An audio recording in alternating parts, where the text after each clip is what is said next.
안녕하세요. 법으로 보는 세상 이야기 변호사들의 정정입니다. 네, 오늘은 조금 특별하게 다른 스타일로 방송을 해볼까 하는데요. 이런 생각 든 적 없어요?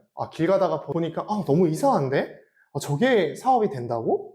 저게 불법이 아니야? 뭐 이런 생각을 저는 좀 많이 했던 것 같아요. 그래서 제가 이제 평소에 일상생활에서 야, 이거는 불법인 것 같은데 어떻게 사업을 하고 있지? 라고 하는 것들을 좀 모아서 한번 얘기해 볼까 싶습니다.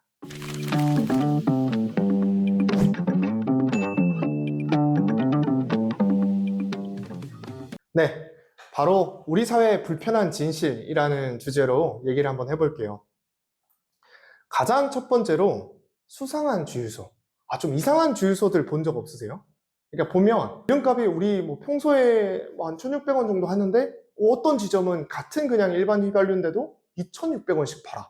이런 것들을 가끔씩 아마 보셨을 거예요. 같은 이제 GS 칼텍스인데 어떤 지점은 뭐 1,679원에 파는데 이것도 뭐 평균보다는 좀 비싸죠. 강남이니까.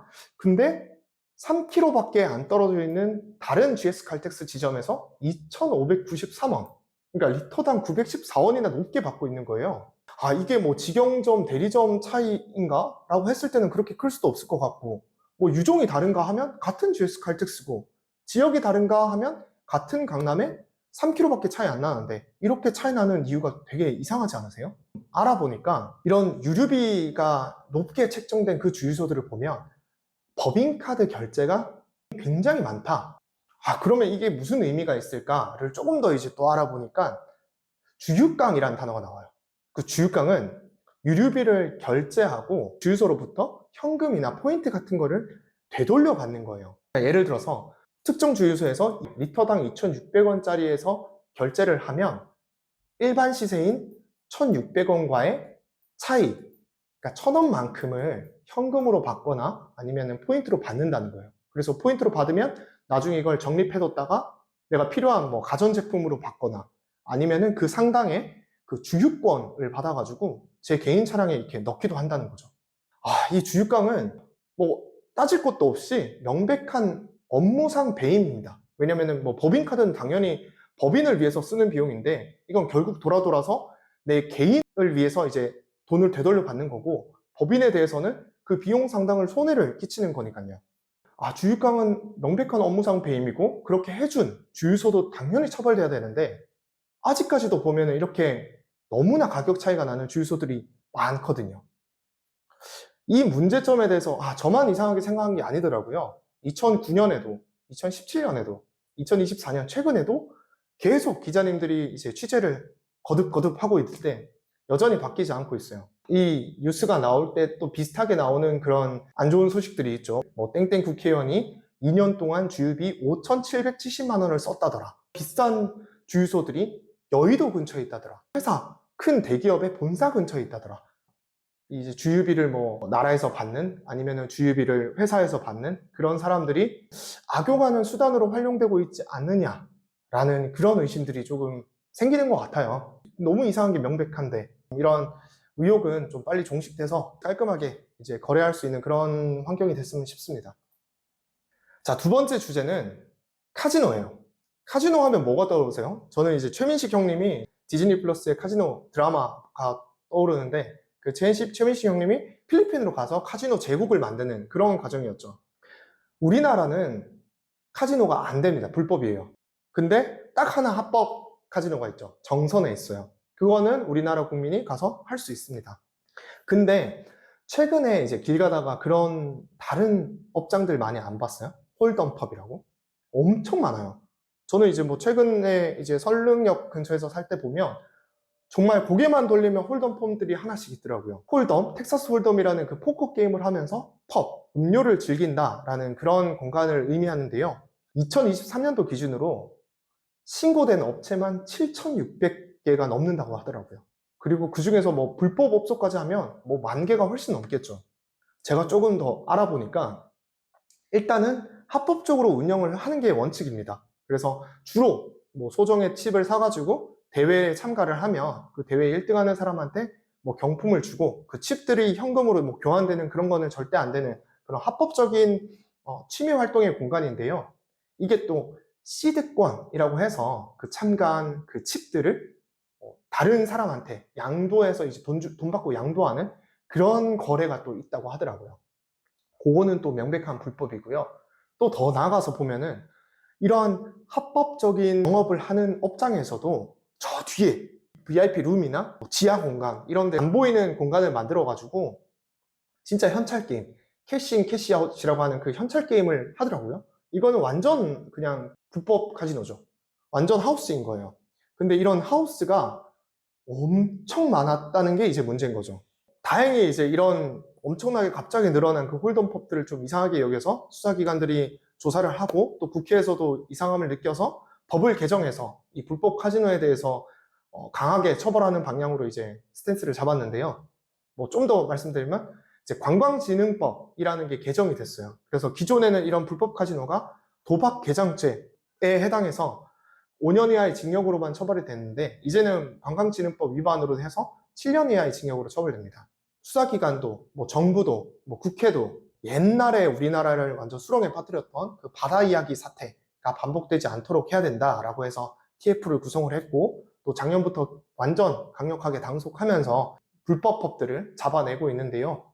아직까지도 보면 길 가다가 심심치 않게 보이고 있는 것 같아요. 물론 모든 홀덤법들이 다 뭐 이런 사행성이다 라고 단정할 수는 없지만 이러한 좀 의심이 되는 그런 부분들이 좀 없잖아 있지 않을까. 마지막으로 이러한 뭐 불법 카지노 같은 걸 알고 계시면 사행산업통합감독위원회에 신고할 수 있어요. 신고하면 최대 5천만 원까지 포상을 준다니까 이런 도박장은 근절할 수 있도록 우리 모두가 같이 노력하면 좋을 것 같습니다. 또 하나, 플링코라는 거 들어보셨어요? 플링코는 옛날 막 그 우리 아케이드 게임 같은 그런 건데 뭐 여기 이렇게 피라미드처럼 생긴 곳에 상단에 구슬을 이렇게 떨어뜨려요. 그럼 구슬이 이렇게 탁탁탁탁탁 이렇게 가면서 어느 한 지점에 떨어지겠죠? 근데 여기에 베팅을 해서 맞추는 게임입니다. 이건 그냥 완전 도박이에요. 근데 이게 왜 문제가 되고 있냐? 왜 얘기를 하냐? 하면 해외에서 이 암호화폐를 가지고 이 플링코 게임을 하는 게 엄청 유행을 하고 있어요. 그리고 이게 지금 한국에도 들어오려고 한다는 첩보를 들었어요. 그래서 아직은 한국 내에서 이게 자리 잡고 있지 않은 것 같은데 이런 플링코 게임, 이 암호화폐를 가지고 하는 것도 명백한 도박에 해당하고 이런 업장을 운영을 하면 명백하게 도박 개장죄로 강력하게 처벌받으니까 이런 것도 주의해서 한번 지켜볼 필요가 있겠습니다. 마지막 주제로 한방을 위해서 미국 복권을 구매 대행하는 그런 것들을 혹시 보신 적 없으세요?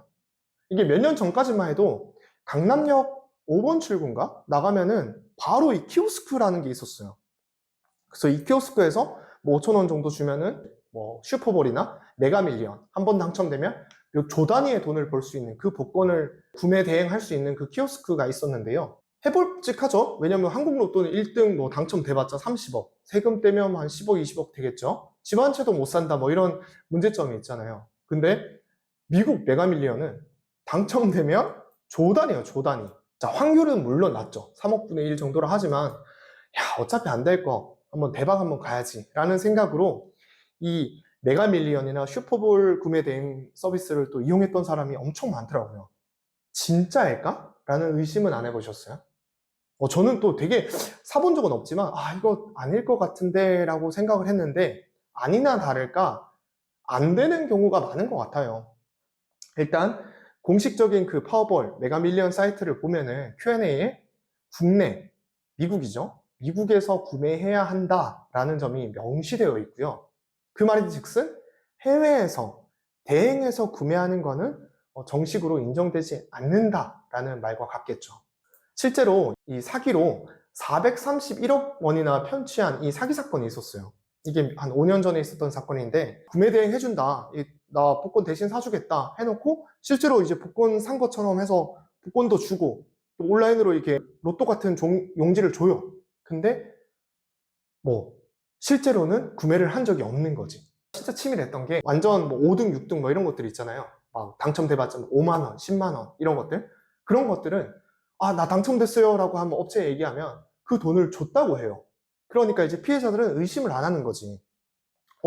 당첨되면 실제로 돈을 주네? 라고 해서 계속 이제 사고 반복을 했는데 결국 431억 원이나 살 때까지 1등이 안 나왔기 때문에 업체는 계속 그냥 팔아먹었던 거고 1등이 나왔다면 당연히 먹튀를 했겠죠. 왜냐면은 뭐 1조 원은 어떻게 줘? 계속 이 사기 행각을 벌이다가 이제 잡혔다는 거죠. 근데 또 이 재밌는 포인트는 피해자가 없다라는 지점이에요. 왜냐면은 소액으로 당첨되면 다 업체에서 돈을 줬으니까, 그리고 떨어진 꽝인 사람들은 어차피 뭐 진짜를 샀어도 꽝일 거니까 피해자가 없다라는 그런 생각으로 막 변론을 했다고 하는데, 이런 구매대행 뭐 실제로 사지도 않으면서 산 것처럼 포장해서 판매하는 이거는 명백한 사기죄에 해당하기 때문에 이런 것들도 좀 주의를 해야 되지 않을까 싶습니다. 뭐 더 많이 있는 것 같아요. 진짜 이게 불법이 아닐까? 라고 하는데 이제 버젓이 하는 것들, 이런 것들은 저도 좀 더 이제 코너를 더 마련해서 나중에 시즌2를 해볼까 하니까, 이런 것들에 대해 알고 있으신 분들은 댓글로 써주시면 저도 같이 한번 알아보도록 하겠습니다.